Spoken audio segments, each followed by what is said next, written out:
আমাদের গর্ব এবং স্বামী শিবানন্দ মহারাজের সেবাশ্রমের শাখা খুলে গেছে ত্রিপুরাতে। এটা ত্রিপুরাবাসীর জন্য অনেক সুখকর এবং সুসংবাদও বলা চলে।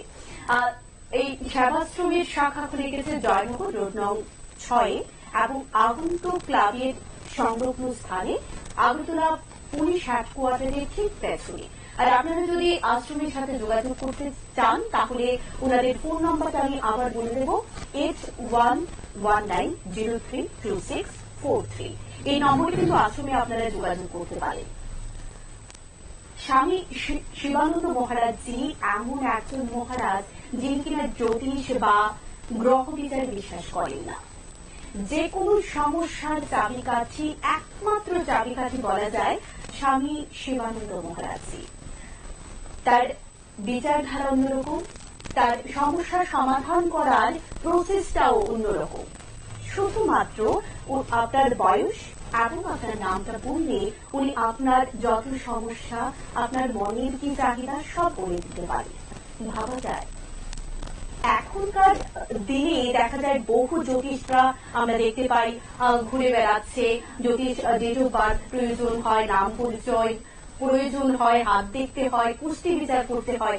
সেই জায়গায় দাঁড়িয়ে শুধু নাম আর বয়স দিয়ে যিনি আপনার গোটা জীবন বিশ্লেষণ করে দিতে পারবে এমনই একজন গুণীজন আজকে আমাদের মধ্যে উপস্থিত হয়েছেন। আমাদের আমন্ত্রণে ত্রিপুরায় পদার্পণ করেছেন। কিছুদিনের জন্য উনি ত্রিপুরাতে থাকবেন। তো এই সুযোগটা আপনারা হাতছাড়া করবেন না।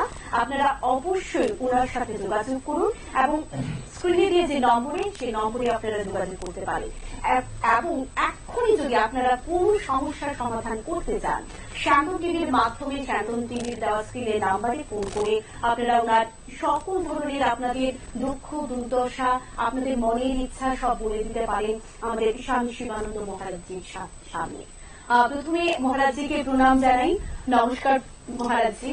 একদিন মাটির ভিতরে হবে ঘর মোনা আমার, কেন বাঁধো দালান ঘর মোনা আমার, কেন বাঁধো দালান ঘর।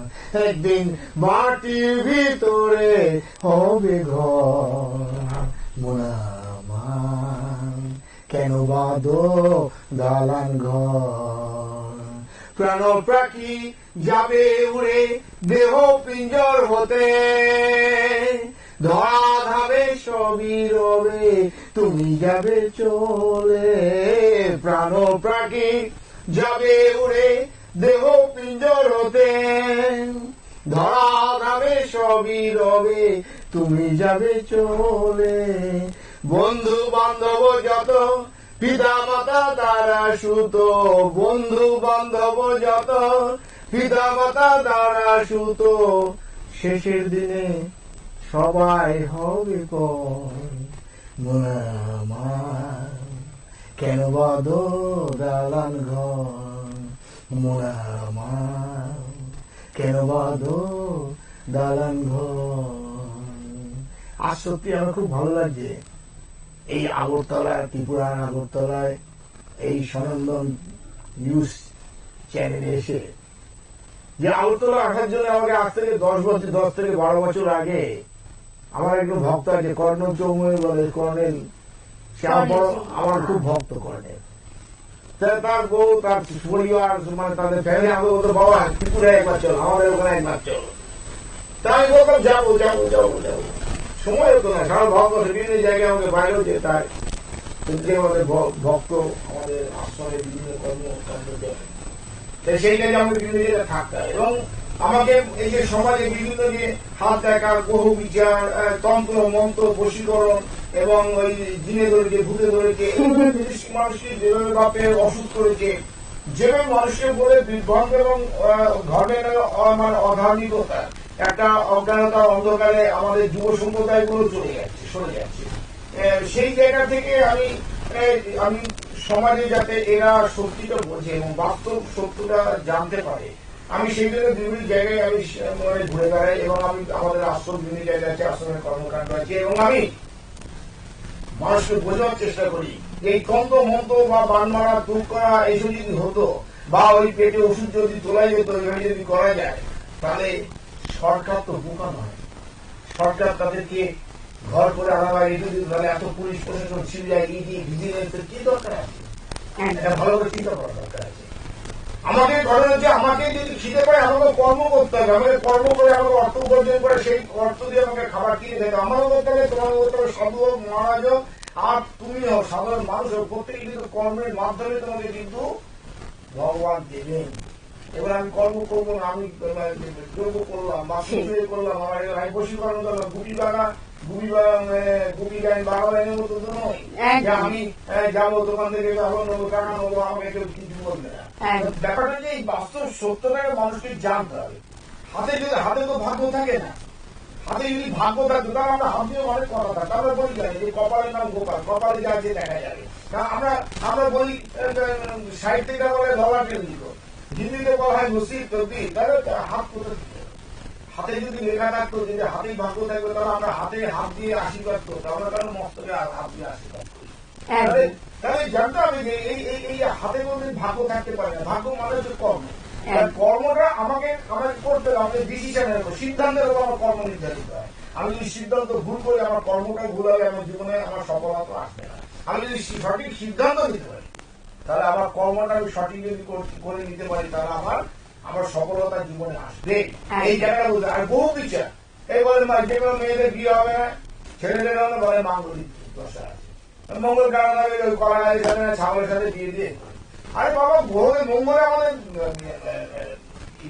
এই চলে যাচ্ছে, আমাদের উপগ্রহ ছেড়ে দেওয়া হচ্ছে, চাঁদে আমাদের লোক চলে গেছে, গ্রহদের নিজস্ব আলো নেই, তাদের এই বিচার কি হবে? একটা জিনিস বলতে আরো গ্রহ আবিষ্কার হয়েছে, আরো আগামী দিন আবিষ্কার হবে, তাহলে মহারাজ আমি কি বলছি, অল ওভার এই ইউনিভার্স, এই ব্রহ্মাণ্ডটা চলছে এনার্জি পাওয়ারের উপর। আমি এনার্জি কি করবো, আমার আশেপাশে কথা বলতে পারছি, যেদিন এনার্জি ফুরিয়ে যাবে সেদিন আমি কিন্তু আজকে যে মেয়ে আমার পাশে বসে কথা বলছে, আজকে এনার্জি পাওয়ার, তোমরা যে টিভিতে দেখছো বা ফোনে শুনছো, আজকে এনার্জি পাওয়ারের উপর।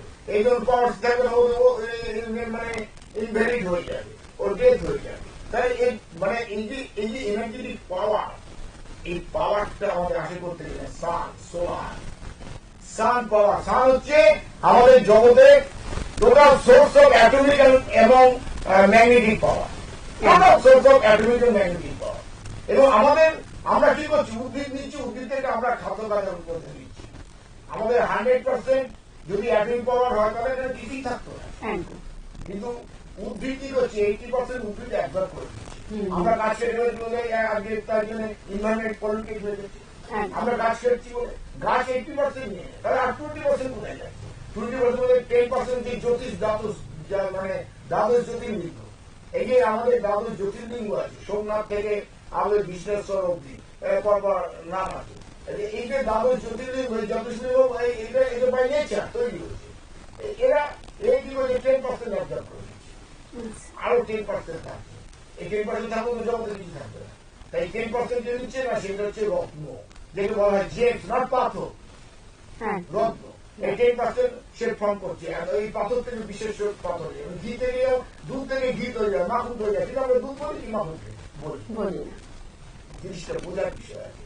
তাহলে ঘটনা কি হলো না, এই যে 100% আমাদের এটা মানে আমাদের পাওয়ারটা এটা ডিভাইড হয়ে গেছে, ভাগ হয়ে গেছে। তাহলে এইবার আমার একই পাওয়ারটা, এবার আমার ভেতর কি আছে না আছে, এটাকে আমার বোঝার বিষয় আছে। এবার মানুষের যে ক্যারেক্টার তৈরি হয়েছে, এই ক্যারেক্টারটা তৈরি হয়েছে কিন্তু তার অ্যাটমিক রিয়াকশন, অ্যাটমিক পাওয়ার, মানে নিউক্লিয়ার সিস্টেম উপর। অ্যাটমিক পাওয়ারটা কি নেই, electron proton neutron, electron proton neutron আমার ভেতরে আছে, ওর ভেতরে প্রাণীর দুর্বৃত্ত। এবার সেই সিস্টেমের বলে নিউক্লিয়ার সিস্টেম। আর নিউক্লিয়ার সিস্টেম মধ্যে তার মধ্যে প্রোটন বেশি, তার মধ্যে নিউট্রন বেশি, তার মধ্যে ইলেকট্রন বেশি, তার জন্য তার ক্যারেক্টারটা এমন। আর ক্যারেক্টারের উপর নির্ভর করে তার total life performance, total life performance, সে কি করতে পারে, কি কতটুকু করেছে এবং কি করতে পারে, টোটালটাই নির্ভর করছে তার ক্যারেক্টারের উপর। যেমন একটা নাটকের ক্যারেক্টারের উপর তার ডায়লগ সেট হয়, তার কো-অ্যাক্টর সেট হয়, তার সিকোয়েন্স সেট হয়, এবং তার কি কালার লাইট পড়বে সিকোয়েন্সের উপরে, সেটাও কিন্তু সেট হয়। ঠিক আমাদের লাইফটাও কিন্তু ক্যারেক্টারের উপরে টোটাল লাইফটা লিড করছে, টোটাল লাইফ। আচ্ছা মহারাজ কথা বলে তোমরা ফোন করবে নিশ্চয়ই। একদম। আমি কথা বলার আগে আমি এক জায়গায় স্মরণ করি, তিনি আমার জনতা পিতা ঈশ্বর স্বামী তত্ত্ব কোরআন জানে আমার গর্বের নাগার, যিনি আমার স্বর্ণের জেনে ঠাকুর শ্রী রামকৃষ্ণদেরকে কোরআন জানি বলবো। আমি তোমাদের বাস্তব সত্যটা জানাবার জন্য এসেছি। আমি একটা কথা বলি, মনুষ্য জীব হলো না, প্রকৃত মানুষ বিশ্বাস করো, কিন্তু অন্ধবিশ্বাস করো না।